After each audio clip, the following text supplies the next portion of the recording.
no, we've reached the point of democracy where you're just openly bribing votes. I mean, I know that's been going on for a while. Only just? Yeah, quite. I mean, they're not just hiding it now. That's a new development where the Conservatives have basically said, that 0 seats meme that we were looking at? Well, people have thought, are we really making this an actual policy for ourselves? Ooh, that doesn't really seem to keep the people we want in power. So why don't we just double down on the over 65 demographic, which were the only ones that are still voting for us anyway, by just paying them until the heat death of the universe to vote for us. Now, you don't know what I'm referring to. This is now the quadruple lock on pensions and the policy of national service, and I'll get into those shortly. But for those in America who understand the entitlement system but don't understand the British system, we exist kind of in gerontocracy as well, right? Where we've got an aging population since the baby boom, we've got a really expensive healthcare system which dwarfs all other state expenditure, we've got a pension bill that cannot be paid, and so we constantly import low-wage foreign workers to try to keep the GDP up, to pay for those existing entitlements. Well, that's the reason given. That's the reason that persuades politicians who otherwise might think that migration could be tweaked in the national interest. It's then sold to them as being in the national interest because boomers vote for them, they want the pensions paid, therefore import all the Men Acts. Well, it's a good job that CPS report can then just disprove all of that because they are overwhelmingly a drain on society and our finances. Quite. They've come to that conclusion far too little too late and now are looking to lose lots of seats. So to stem some of their losses, they've decided to pull these policies off. But I think this might be the epicenter of what prompted Rishi Sunak to realise this, and that is that Rishi Sunak went on Loose Women recently. Now, I did a lengthy tweet breaking this down, but the core of this is this clip of his exchange with Janet Street Porter, who, I mean, at this stage... Wait, he actually went on... He actually went on Loose Women? Yes. For those in the US, again... His actual constituency. Old women. Even then, he's losing them pretty badly. The Loose Women is the UK's equivalent to The View, where a bunch of ill-informed liberal women sit around and shriek about politics without knowing anything about it.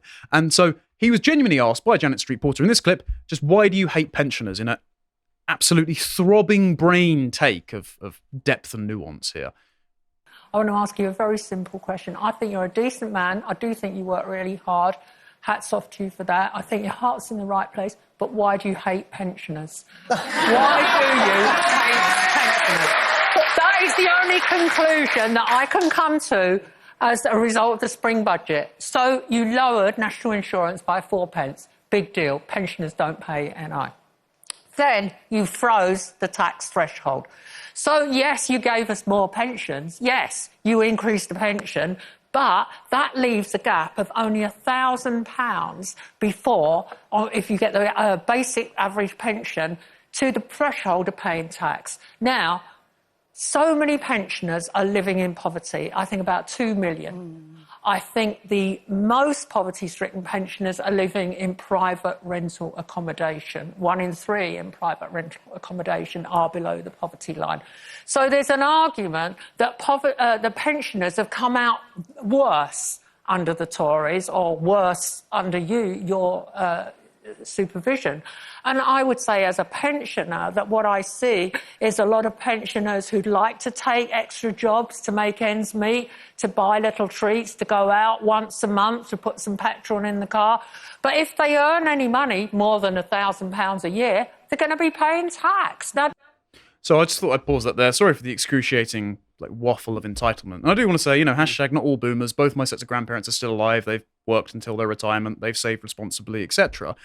But it does fall a bit on deaf ears as Azuma, who has had his purchasing power confiscated from him, 89% by the extra demand imported here through mass migration, when 80% of boomers are homeowners. 80% of pensioners are homeowners, and many of those in other accommodation are on subsidised social housing that they got at a cheaper rate. So, sorry, I don't think the government hates pensioners. I think they do a hell of a lot to prop them up.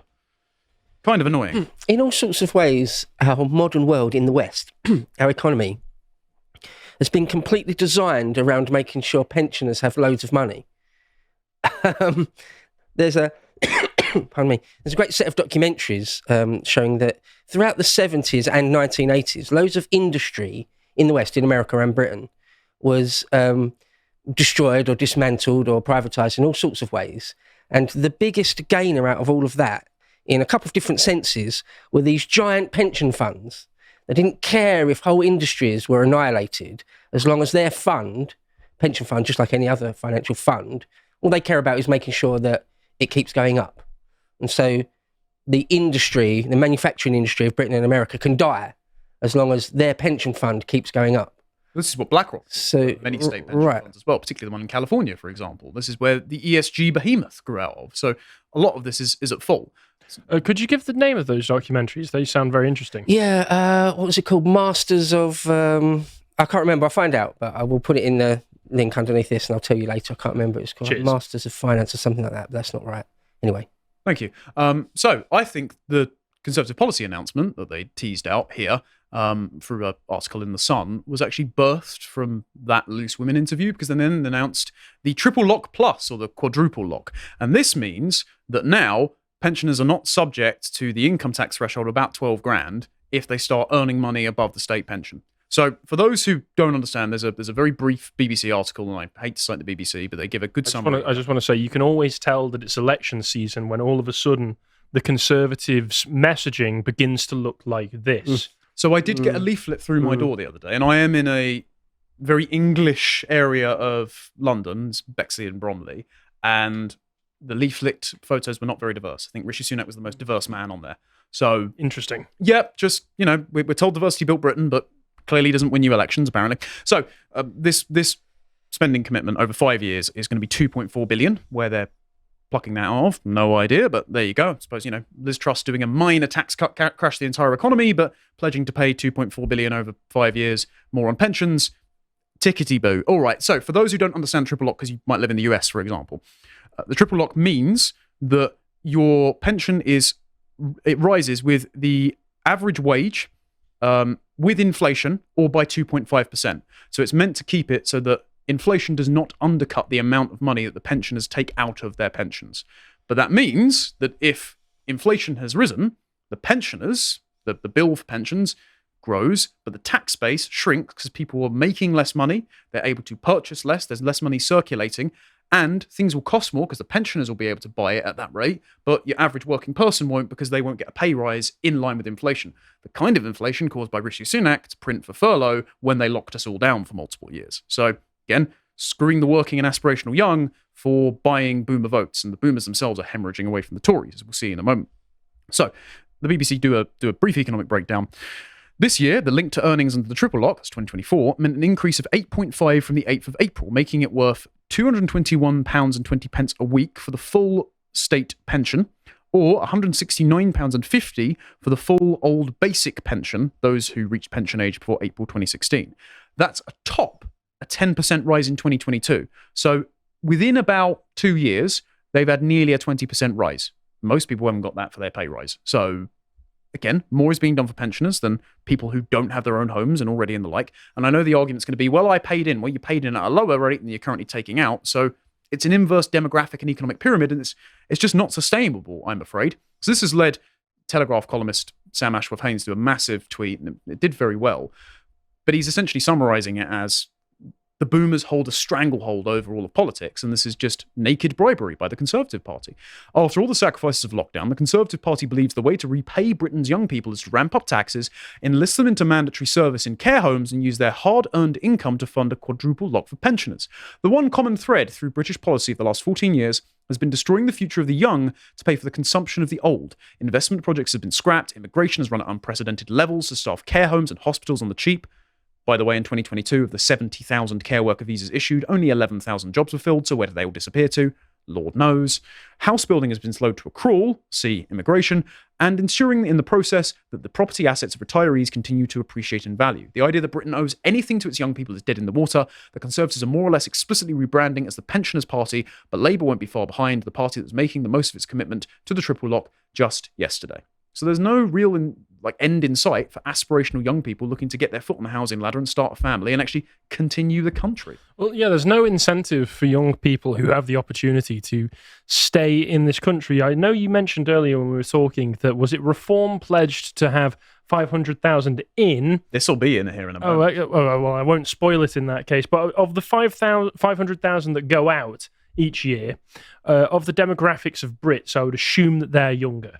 It's disproportionately some retirees, yes, going on to Spain, But increasingly, it's been young, enterprising people who are going to Australia shortly after becoming junior doctors because it pays more there, or to America to work in non-profit sector where they're getting the average salary is about 20 grand higher than its UK counterpart. So if not for cultural ties, which are being actively destroyed by a Conservative Party that says British values are tolerance and pluralism and diversity, why would you stay here if your pocket is being increasingly robbed to pay for the hotel bills of people who just turned up here yesterday, or pensioners who have already got more assets than you?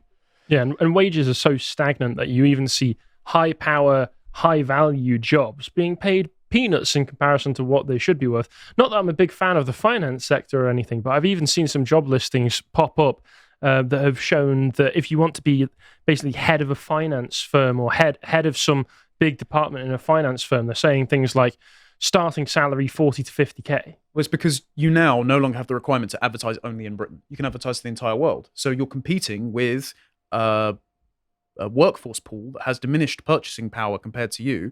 The pound goes further in their countries and they can work remotely. So you have diminished bargaining power when you're going for a job. Another thing is the very concept of a state pension is socialism anyway. It actively disrupts the family. Just make enough money so you're not in penury when you stop working, or not be taxed enough so you can save for it. Or that, yeah, and that. You go to lots of other places in the world, and they would scoff at the idea of a state pension. You go to sort of Cambodia or something. They're India. like, yeah, no, there's no state pension. India, where we're Obviously bringing in not. lots of people, 250,000 last year to prop up the system that can pay the state pensions, they just look after their elderly. The other thing we keep doing, and other countries like France, and I think also America, but certainly here in France, they keep putting up the age when you're allowed to get any of your state pension. They keep putting up, it's now like, 67 or something? Something like that. It was a lot younger, even when I was a kid. And I suspect that even by the time I'm in my mid to late 60s, let alone you guys, they would have abolished the state pension entirely. They'll just say, no, there's no money. The state has no money to do that anymore, I'm afraid. There's a You're on your own. moment from a Times column recently that said we need assisted dying because we can't pay the pensions. Right. And that's going to be the plan. I mean, Labour are going to bring that in as the next government, presumed next government. I've read reports that it's being trialed potentially in Jersey Island on the Channel, and there was an Economist front page article recently over the past few weeks that was talking about the necessity of bringing in assisted dying MAID style programs to the UK. So obviously what is happening, as far as I can tell, is we've finally reached the state of NHS worship where we're moving on to human sacrifice. That's what it will end up being. In Canada, it's the same thing, where due to the fact that the state healthcare system is unable to look after certain people, they basically get pressured into killing themselves. And so I can't imagine it'll be any different, if not probably worse here, because of how absolutely shoddy the NHS has become. So the Conservatives aren't promoting assisted dying. And so the combination of bribing boomers and not actively killing them has persuaded the platonic ideal of the boomer to endorse voting Conservative. Maybe. Peter Hitchens. Peter Hitchens is now saying, you're right. after 2 decades of Destroy the Tory Party, for which he said I was a Trotskyist for not reading his 2003 column when I was 5 on the matter, he has now said you should vote against Starmer, which means keeping the Conservatives in, which means rewarding their bad behaviour. What's he still doing here? Is he still in the country? Oh, is he not then for fleeing? Oh, yeah, he gets to stay. It's just the young people that should leave. That's right. I remember now. Yes. Yeah. Right. Yeah. So again, screwing over the young for the security of the old. I really don't necessarily appreciate this. Now, speaking of which, screwing over the young, there was another policy they announced a couple of days before the pension one. National service. Rishi Sunak has done a massive thread saying that every single 18-year-old will get compulsory national service and they'll receive a choice on what to do. You can either be conscripted, presumably to go off and fight and die in some foreign war in either Ukraine or Israel eventually, because they've made such a mess of national security. For example, allowing Tony Blair to swan around the Foreign Office, advising the Tory government. That was confirmed by Liz Truss, even after he made a complete mess of Iraq. Questionable. Or you can go around picking up litter and delivering prescriptions and white pensioners' bums in the care homes. So this is how they're going to depreciate the care visas, right? So they're going to increase the amount of money spent on health and social care and pensions, but then rather than keep importing low-wage care workers who 2 out of 3 of them are admitting to perpetrating abuse against their patients, they're thinking we're going to conscript 18-year-olds to do it for about a year instead and wipe loads of bums. Well, also, this is coming from the party whose former leader, Boris Johnson, actively tried to scupper peace talks that could have gone on between Russia and Ukraine to make sure that he could prolong the conflict out of some potential sense of, I don't know, Churchillian stiff upper lip so that he can try and make himself out to be the hero that he valorizes Churchill as being. So the party that brought you the extended Ukraine-Russia conflict, which is absolutely destroying the young demographics of Ukraine and led to the point where they're actively having to press gang into the military over there, now wants to potentially get you and your children in for national service so that they can what? Why do this? Why do this unless there is something coming? Well, after Macron has been making a lot of noise recently about escalating the conflict to troops on the ground in Ukraine from outside of Ukraine. Well, I think this is a twofold thing. One, this is overwhelmingly supported by boomers. So they did a poll, actually, of the people who are actually going to be involved in this. So that's the 18-year-olds versus the over 65s. And there's net -3 support among 18-year-olds and over 65s plus 26. And also, this is quite interesting. So plus 30 among the Conservatives, -7 among Labour, obviously the youth vote, plus 38 among Reform UK. So that's why they've announced this policy, to try and hemorrhage votes away from the over 65 demographic that are floating towards Reform UK over the immigration issue. They're basically trying to throw some red meat to the base to stop stemming their losses. But also, I think they know they're going to lose anyway, lose a majority at least. And so they're trying to normalise the idea of conscription for when they know, essentially, they're going to try and have to pull a fast one on a generation of kids who have not only seen a bunch of foreign policy bungles in Afghanistan and Iraq, but, I mean, we were taught history around the same time. The only thing we seem to have learned was the slave trade and civil rights, but also World War I and World War II. If you're told repeatedly about the horrors of trench warfare, why would I want to go and fight for a country which I've been actively dispossessed from, a government which hates me as a stupid white male that don't want me in the army, after seeing how much the horrors of nationalism and warfare have apparently done on the global stage for the last how many 100 years? They're going to have a real uphill battle, like press ganging Gen Z into this. A few things. You mentioned Boris, so just to briefly say on that, I think I really hate the man. There's a couple of things, couple of true crimes he did. Obviously, the lockdowns, completely unprecedented in all history, to put a whole nation under house arrest on the strength of a lie, on the strength of, well, YouTube won't really allow us to go much further than that. But you know, and also the scuppering that peace deal, quite literally directly got the blood on his hands of untold numbers of Ukrainian men for that. Absolutely despicable, truly in the realm of a crime, in my opinion. But as for national service, in and of itself, I think it's a really good idea. Decades ago, maybe, in the 1950s, in the 60s, or the 70s even, it's like the argument that it makes, it sort of brings a young person up, teaches them some skills like map reading, or just how to iron their clothes properly and how to take orders and all that sort of thing. Yeah, fine. Not now. Not in this whole thing. Yeah, expecting young people who have been absolutely dispossessed and robbed, and obviously a figure of hatred for their own governments, then you've got to go and give up your time for them. No, of course not. And the other thing, like I say, back in the day, national service was actually like some sort of proto-army, territorial army type training. But no, you're not going to get actually training doing compass reading and orienteering and how to rig up a mortar and fire a machine gun. No, you're going to go wipe some bums. Yeah. So it's not...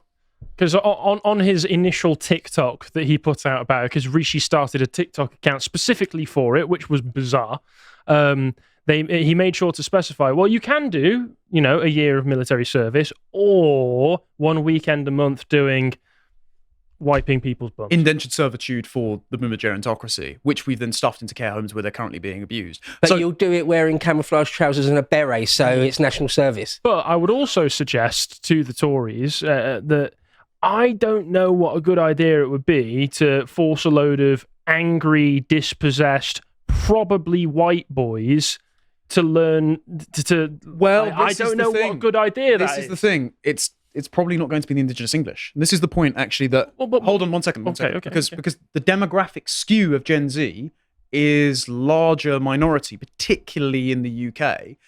James Cleverly was actually saying this is the reason we need it. He said, it's really great that we can put loads of people of multiple ethnicities and faiths and nationalities into our national service to foster national cohesion. But as my friend Mary Harrington said, you can't go around actively dismantling the purpose of the nation state by opening our borders to foreign invaders across the channel, having mass immigration run at record levels, and letting active criminals out of prison because the jails are so full, and then say to the law-abiding young people who have been denigrated on the basis of their national origin that you then have to act as an indentured servant to the state. You can't conscript and compel cohesion while also undermining all of the cohesiveness and cultural homogeneity that is being done at the moment. And so also part of this is another attempt at social engineering.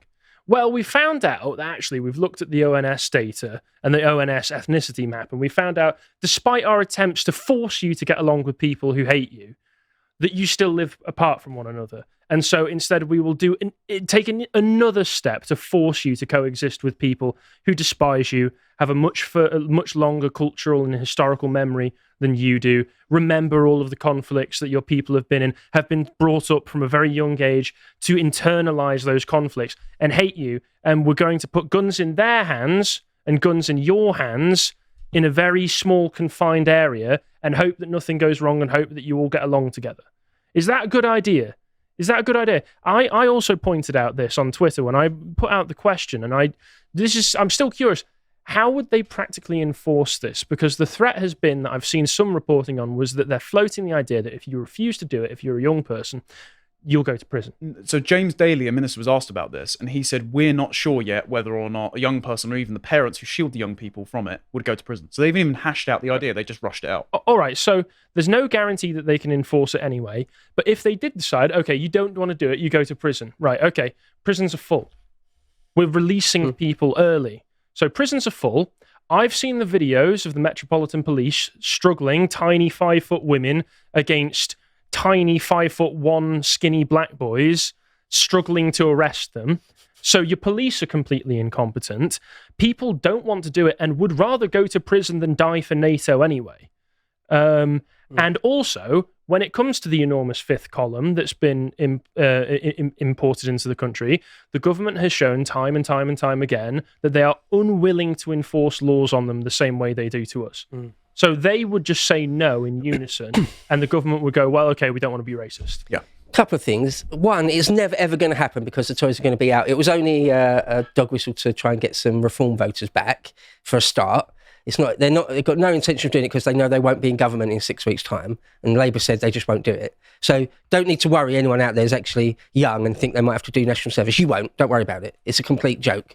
But secondly, another part of the idea that makes it ludicrous is that, yeah, we've got this fifth column, first or second generation immigrants that don't have our values, don't care about our history or our armed forces or anything. The idea that you spend a weekend or two on Salisbury Plain with the Fusiliers or something and suddenly you're as English could be. It's like, of course not. Of course not, Rishi and James. Contact with our institution and our soil will make even the most ardent jihadi a tearboo. Like, no, thank you. So I'm just going to blitz through this so I don't run over time for your two gentlemen's coverage. Part of the reason for this is that, of course, Labour leads the Conservatives among every cohort, but among the over 65s, the margin is only 7% because loads of them are breaking for reform. So 55 to 64 and 65 are going for reform at about 14 to 15%. So that's a sizable chunk that if they got them back, they would beat Labour in those cohorts. And Sunak has had an internal memo saying that basically reform constitute an existential threat to the Tories. So he's trying to counter-signal them. This is why you've seen a lot of messaging from the Tory party Twitter account that says, vote reform, get Labour. They're desperate to say that it's a wasted vote. And I do think it's actually a wasted vote for many reasons. I mean, I know Nigel Farage wants to debate Rishi Sunak on immigration, which he probably won't accept because Nigel Farage is now not running as an MP, which I think was a silly decision. But also, if you go to this, I mean, Richard Tice, this is possibly the worst messaging from an immigration restrictionist candidate I've ever heard.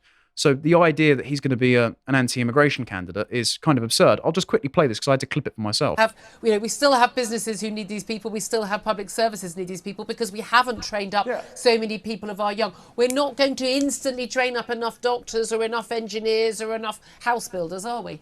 Which is why Absolutely, which is why our policy is actually smart immigration. About 500,000 people leave the UK every year, so you can welcome the same number, 500,000 people, highly skilled, highly qualified. You can have an exemption specifically for essential healthcare. Of course, you can do all that. Well, then you're going to end up with 1 million people a year. Quite. Yeah, I've heard that story before. Don't worry, we'll just make sure that everybody who comes through is going to be highly qualified. Also, 500,000 people a year as an immigration restrictionist candidate. So a net outflow of British people, a net inflow of people from nondescript regions. Yeah, exactly. The anywheres of the world. So you're still eradicating British culture just at a slightly slower rate than the Tory government that you're calling con-socialist. But that's not an immigration restrictionist position.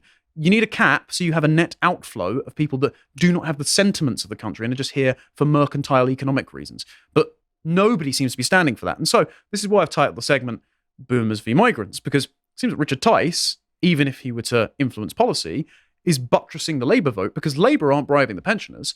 Labour have decided to go for another clientele class instead. Foreigners. Now, remember when Keir Starmer said that I will give the vote to EU citizens. He said that in his election campaign to be Labour leader. He has not included that in his manifesto pledges. So people were presuming that he's gotten rid of it. I somehow doubt it. I think it will still be passed anyway.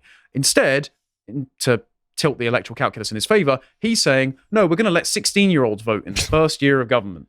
So all of those people that are being promised, hey, you'll be conscripted at 18, Keir Starmer's going, no, instead you can vote age 16 for a Labour government forever that will stop you being conscripted, even though we're probably going to get into a ground war with Ukraine. Instead, they're making up the numbers by appeasing hostile, as you said, foreign fifth columnists. For example, Angela Rayner going to her local Muslim constituents, and I won't play the video here, you can watch it in your own time, the audio is a bit spotty, begging local Muslim constituents, all of them men not looking at her, by the way, that she will recognise the state of Palestine as a nation state immediately after Labour win the election, and that she'll comply with the ICCC report that says that Netanyahu needs to be arrested, and that she will spend British taxpayer money on rebuilding Gaza.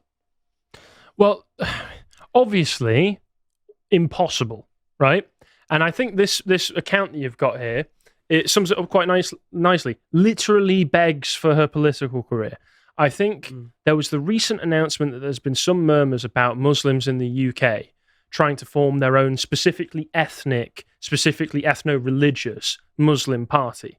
Labour knows that that is going to cut in to a heavy subsection of their base because they have been the Muslim party for years now. So this is literally Labour doing anything possible to beg for those people not to abandon them. And old Angela's only got, I say old, I think she's younger than me, grandmother, younger than me. I think her majority is only like 6,000. It's not that big. Her and Lisa Nandy's are very slim. It's on a knife edge. Right. So it's not that much. She'll probably win a seat, I would have thought, if I had to put a tenner on it. But it's not that much of a stretch to say she's sort of quite begging for a political career. It probably will be close. A majority will probably be smaller after this election. But one quick thing to say about Tyson reform and the immigration thing. It was been their policy for a long time of net zero migration. Obviously, that's a take on net zero emissions, isn't it? But that was one of the first times who was a candidate, disgraced candidate for them, because my far-right fantasies. Of deporting the 1.2 million people since 1997 who have been documented being here illegally. Yeah. So Reform Party policy. Yeah. Well, even I wasn't really aware of exactly the details of what was meant by net zero migration. I assumed, I had in my mind, it was really like gross zero migration. Let's just make migration zero in absolute terms, or at least for a while. Let's do that. It turns out that's not what. Or hence why you're not in the party anymore. Right? Yeah, of course. Yeah, because even that, it doesn't go far enough for me. I want a. That's higher than most Blair years. It's mad. That's absolutely mad. Right. Yeah. So again, it's just another indication from Tyson reform that it's super weak sauce. It's really weak sauce. Not really what was billed. But so Reform aren't the future. The Conservatives aren't the future because they're going to lose, and also their voting bloc is dying off about 2% a year just because of age.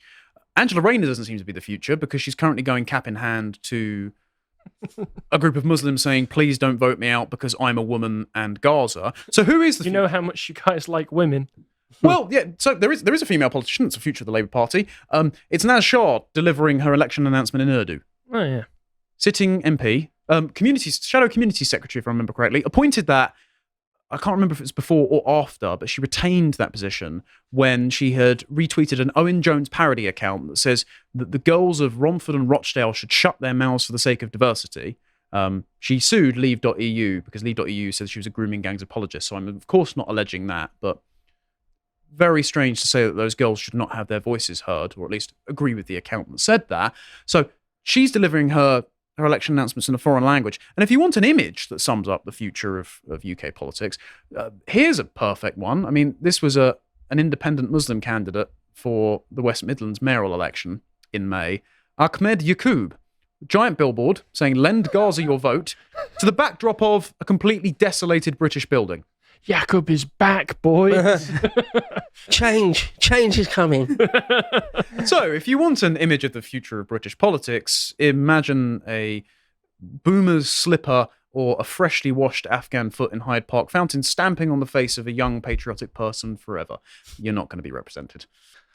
I hope you appreciated that segment from the podcast to the Lotus Eaters. And if you want to see more of the work we're doing, you can go on down to lotuseaters.com, where you can check out series like Lads Hour, as well as you can follow us on Twitter to see the rest of what we're doing on the website.